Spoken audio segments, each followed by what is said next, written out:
21대 국회 첫 원내대표죠. 오늘 막판 표심을 위한 이 후보자 첫 토론회도 열린다고 하는데요.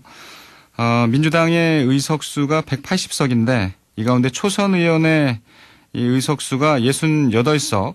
그래서 초선 의원들의 표심이 중요하다 이런 언론 분석이 나오고 있습니다. 이 제주 갑에서 당선된 초선 당선자죠. 초선 의원 송재호 민주당 당선자 연결해서 이 원내대표 선거부터 또 21대 국회에 임하는 각오까지 여러 얘기 나눠보도록 하겠습니다. 송재호 당선자 나와 계시죠? 네, 안녕하세요. 송재호입니다. 예, 반갑습니다. 네. 늦었지만 축하드리겠습니다. 아유, 감사합니다. 네. 지금 어떻게 송 당선자께서는 제주도에 계신 건가요? 지금은 이제 아까 말씀드린 대로 오늘 또 토론회가 있어가지고요. 예. 서울에 올라와 있습니다. 지금 서울에 계시군요. 선거 때문에. 예. 제주도에 계시면 제가 이 얘기 한번 여쭤보려고 그랬는데. 예, 괜찮습니다. 어제 왔으니까요. 네. 예. 이번에 이 황금 연휴 기간에 제주도를 찾으신 분들이 한 20만 명 가까이 되는 걸로 이렇게 집계가 되고 있는데 이 관광객이 많이 오시다 보니까 이 전국적으로는 이 생활 방역으로 오늘부터 전환이 됐습니다만 제주도는 사회적 거리 두기가 2주간도 연장됐다고 하더라고요. 네네네. 현지 분위기는 좀 어떤가요? 그동안 코로나19 위기 때문에 사실 제주 관광이 거의 정체되어 있었어요. 예를 들면 객실 가동률 같은 게 황금 연휴 기간 동안에 90% 가까이 돼 있었는데. 예. 보통 제주가 80%에서 90% 이렇게 객실 가동률이 되는데 코로나19 때는 10% 미만이었습니다. 그 정도로 어려웠다가 이번 연휴 때 이제 확 풀린 거지요. 예. 예, 그래서 20만 명 이제 왔고 하루 이제 480회 정도가 항공기가 뜨고 이제 내릴 정도로 그렇게 붐볐는데 그것 때문에 제주가 걱정이 크지요. 이게 지금까지 우리가 사회적 거리를 통해서 방역 체계를 잘 해왔는데 이게 뚫리는 게 아니냐는 그래서 이제 제주는 안전관광의 이름으로 공항 항만에 들어올 때 이제 발열 체크를 먼저 하고요. 그래서 이제 열도 종전에는 37.5도에서 좀 내려가서 거의 37.3도 이하면은 바로 격리 조치됩니다. 그리고 이제 끝나고 나서도 또 하는 동안에도 사회적 거리를 계속 하지 않으면 위험할 수 있겠다. 예. 제주가 또 섬이라는 아주 특수한 민감성 때문에. 그렇죠. 한번 뚫리면 이게 또 굉장히 또 관리가 쉽지 않아서. 예, 그래서 이런 사회적 거리 분위기를 계속 유지한다. 이게, 황금 연휴로 관광이 이제 좀 더 종료되고 옛날로 돌아가는 게 아니냐는 게 아니라 지속적으로 되는 분위기가 있습니다. 예. 그래서 일단 이걸 더 봐야지 바로 이렇게 풀면은 좀 굉장히 위험하다 하는 그런 보다 더 진중한 인식이 반영된 그런 지역 정책이라고 이렇게 보시면 될 것 같습니다. 이게 황금 연휴 기간에 이제 많은 분들이 오셔서 이 지역 경제는 좀 활성화되고 했지만 또 이 걱정이 혹시나 하는 마음에 이 사회적 거리두기는 좀 연장이 됐군요. 예, 알겠습니다. 이제 총선이 끝난 지가 이제 한 3주 정도 됐습니다. 그동안 어떻게 지내셨어요? 네네. 그동안 첫 번째는 선거 마무리를 한 거고요. 인사도 좀 드리고 여러 가지 마무리를 한 거고 이제 두 번째는 아무래도 21대 국회에 임하는 준비를 여러 가지로 정책적인 준비도 있고 또 사람에 대한 준비도 있고 특히 더는 이제 선거 기간 동안에 균형발전 특별위원장을 했습니다. 그렇죠. 예, 그래서 전국적으로 균형 발전과 지역 정책에 대해서 나왔던 민심들에 대한 수렴 작업 이 부분들을 정리하고 어떻게 또 앞으로 이것을 국회 활동 입법 활동 과정에서 반영해 나가야 되는지에 대한 크게 큰 정책적 준비는 아니더라도 구상 내지는 공감 또 사람들하고의 대화 이런 걸 하면서 보냈고요. 또 지금은 또 한편으로는 개원 준비도 이게 보통 일이 아니더라고요. 여러 가지 행정 사항들도 있고 오늘 또 원내대표 선거도 있습니다만 또 그렇게도 해야 되고 연찬회도 해야 되고 그렇게 해서 비교적 바쁘게 보내고 있습니다. 예. 제주 지역의 이 청취자분들은 많이 아실 수도 있을 것 같은데요. 이 전국에서는 잘 모르실 수 있어서 이 송재호 당선인께서 우리 BBS 불교방송과 또 인연이 깊으시잖아요. 아유, 인연이 엄청 깊죠. 예. 굉장히 좋아하고 선거 기간 동안에서 뭐 저만 한 건 아닙니다만은 예. 제주도 같은 경우는 아주 그 공익 후보자들의 인터뷰를 굉장히 많이 했습니다. 예. 예, 그래서 불자들에게 후보들에 대한 소개가 굉장히 많았고요. 선택의 기회도 좀 많이 드렸고, 예, 또 개인적으로 불교 방송에 대해서 뭐 관심이 많죠. 인연도 크고요. 예. 아니, 올해가 이제 우리 불교 방송이 개국 30주년인데요. 그렇지요. 이 문을 열 때, 예. 이 입사 시험을 보셨다는 얘기를 들었습니다. 입사 시험을 봤죠. 그 경력 직원으로 갔었는데 안타깝게 떨어지긴 했습니다만은. 예. 제가 그 떨어진 일화가 있는데 소개는 드리지 않겠습니다. 예, 알겠습니다. 이제 제주 갑 지역이 그 사선의 강창일 의원이 이제 일을 많이 해오셨잖아요. 예. 뭐 선거 전에도 뭐 얘기를 많이 나누셨겠습니다만 선거가 끝난 뒤에도 또 여러 가지 얘기를 많이 나누셨을 것 같아요. 일단 이제 강창일 의원께서 사선인데 불출마해서 이제 제가 나가게 됐고요. 계기가. 그렇죠. 또 개인적으로는 한 50년 정도 이렇게 호영호재하는 인연이 있습니다. 깊은 인연이 있으시군요. 예, 그래서 첫 번째는 이제 뭐 그런 국회의원이라고 하는 소위 헌법기관으로서의 뭐 자세랄까 책임감이랄까 이런 부분에 대한 그런 개인적인 의견들도 서로 많이 나눴고요. 예. 또 제주가 지역이 또 지역 정책 현안이 비교적 다른 데보다 또 많은 곳입니다.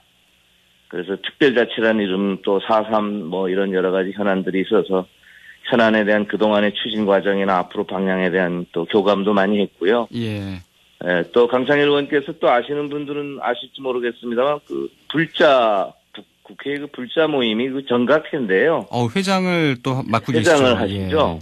예. 그래서 그 정각회 회장으로서 그 앞으로 불교문화 진흥 부분. 예, 이 부분을 어떻게 해야 되는지 또 특히 제주도의 경우에 이 불교 문화 부분과 이 제주 전통 문화 부분과 어떻게 해서 우리가 꼭 이 불교 문화에 국한하지 않고 이걸 좀 뭐라 그럴까요? 이게 다른 산업과 연계돼서 또 이렇게 도민 속으로 국민 속으로 이렇게 갈 수 있는 방향에 대한 그런 교감도 있고요. 예. 예. 또 한편 제가 국가균형발전위원장을 했었는데 이 균형발전을 잘하는 나라가 일본입니다.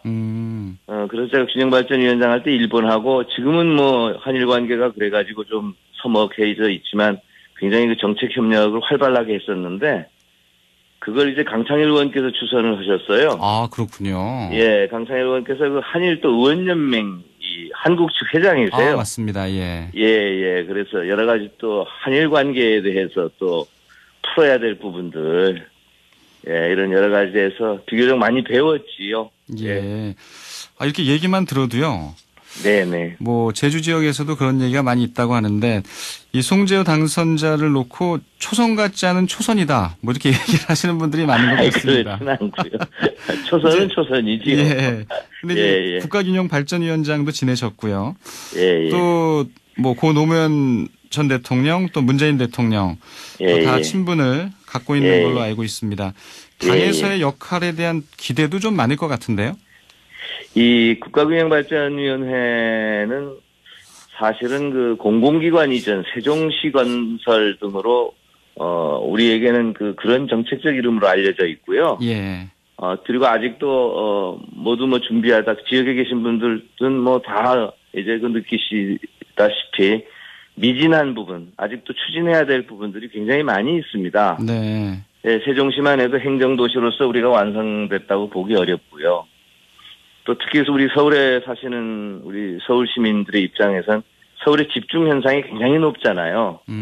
이렇게 수도권에 뭐 50% 정도 집중하는 나라가 세계적으로 없거든요. 네. 예, 그래서 이걸 좀 지역적으로 좀 흩어져서 서울의 압력을 좀 빼주는 게 굉장히 국가적 과제인데 상대적으로 이에 대한 정책적 집행적 노력은 좀 소홀했다고 보여집니다. 네. 예, 그래서 여러 가지 뭐 대통령의 자문이라든가 또 회의라든가 뭐 심의라든가 이런 기능은 활발하더라도 이걸 통합 집행하는 노력들이 좀 부족해서 그걸 하려면 이제 법적 근거가 있어야 되기 때문에 그렇죠.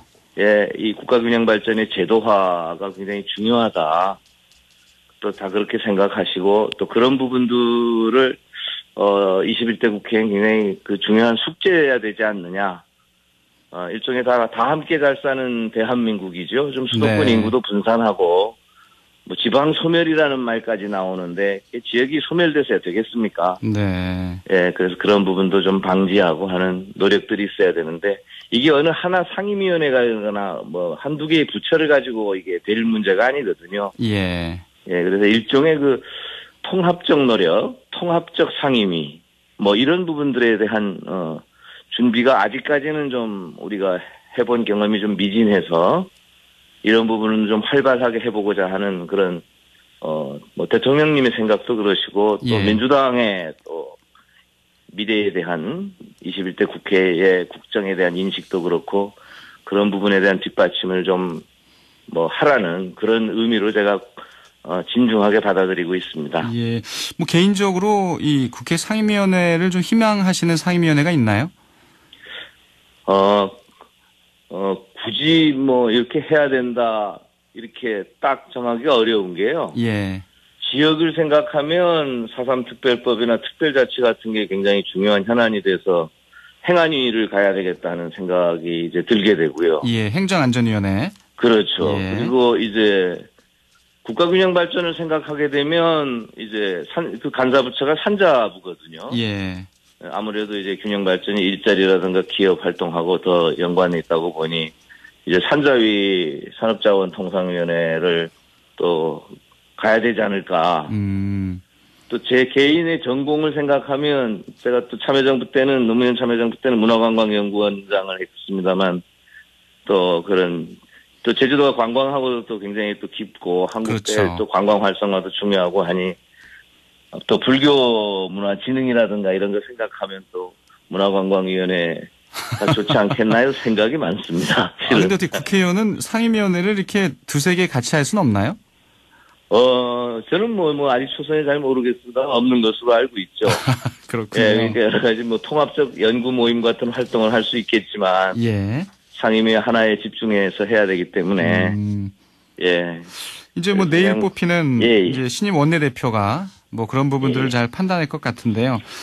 이제 민주당 원내대표 경선 지금 세 분이 나와 계시잖아요. 그렇지요. 이 4선의 김태년 의원, 또 역시 4선의 정성호 의원, 3선의 전해철 의원 예, 세 분이 나와 계신데 오늘 이제 이 초선 당선인 68명을 상대로 합동 토론회를 갖는 모양이에요. 예. 오늘 참석하시죠?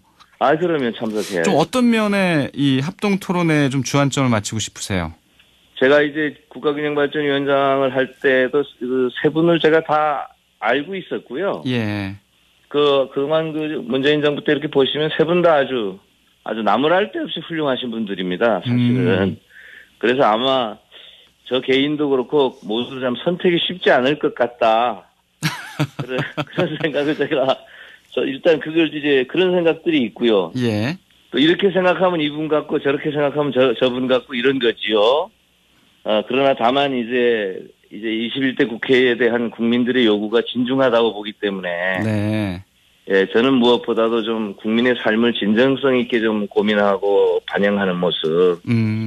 또 그것을 또 정책화하는 일하는 국회. 예. 예, 이런 거에 대한 국회의 요구. 또 그것이 또 단독으로만 할 수 있는 게 아니지 않습니까? 다수당이라고 해서 뭐 상임위 활동을 뭐 자유롭게 전부 다 할 수 있는 게 아니기 때문에 여야 간사 합의가 반드시 전제되어야 된다고 볼 때는 예. 협치의 능력, 예, 역시 그 합의를 이끌어내는 그런 리더십 이런 것들이 기준이 돼서 평가되지 않을까. 근데 어쨌든 아까 말씀드린 대로 세 분 다 뭐 훌륭하기 때문에 참 쉽지 않은 선택일 것이다 하는 생각을 합니다. 혹시 마음에 두고 있는 진중하게 들어보려고 합니다. 예, 혹시 마음에 두고 있는 후보는 없으신가요? 밤에 후보하고 아침에 후보가 자꾸 달라서요.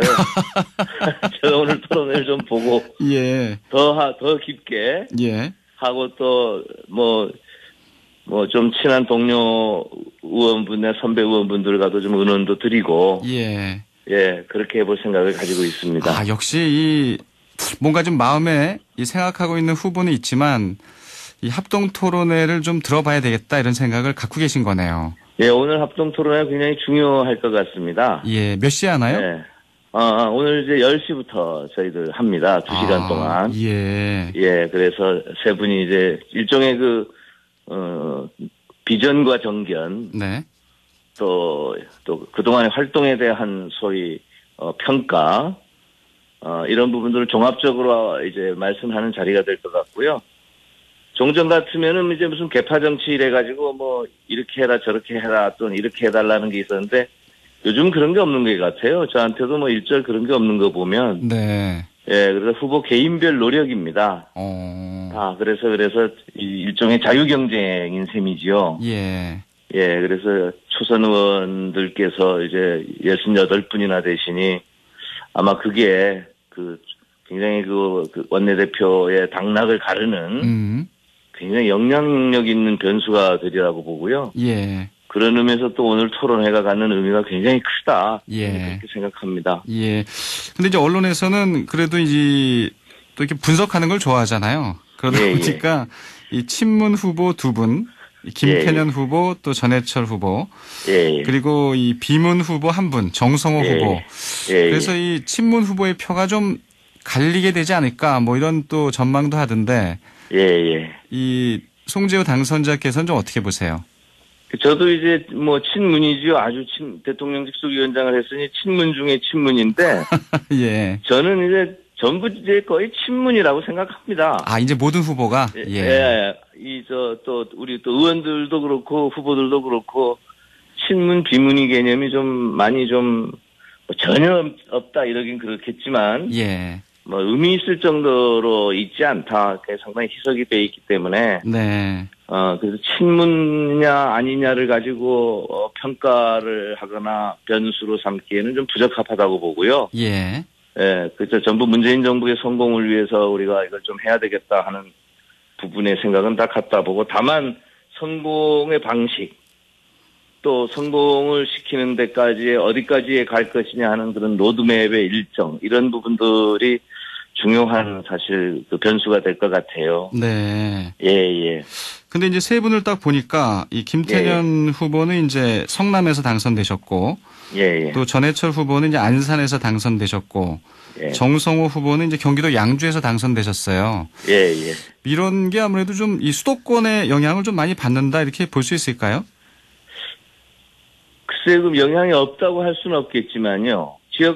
지역에 대한 기본적으로 학연지연 혈연이라고 하는 그 1차적 인간관계라고 하는 게 국회뿐만이 아니라 어디나 작동하는 관계이기 때문에 그런 것이 기본적으로 영향이 아예 없다 이렇게 할 수는 없겠지만 저는 이번 원내대표 선거만큼은 특히 이게 국회이기 때문에 그런 부분들은 상당히 희석되고 배제되리라고 봅니다. 예. 일종의 지역적인 그런 소위 그렇게 뭐 표현하는 게 좀 어쩔지 모르겠습니다만 동아리 정치, 또 개파 정치, 이런 개념들이 이제 거의 없기 때문에, 저는 거의 정책적 비전과, 그런 능력, 역량이 아주 결정적인 변수로 작용할 것 같고요. 네, 알겠습니다.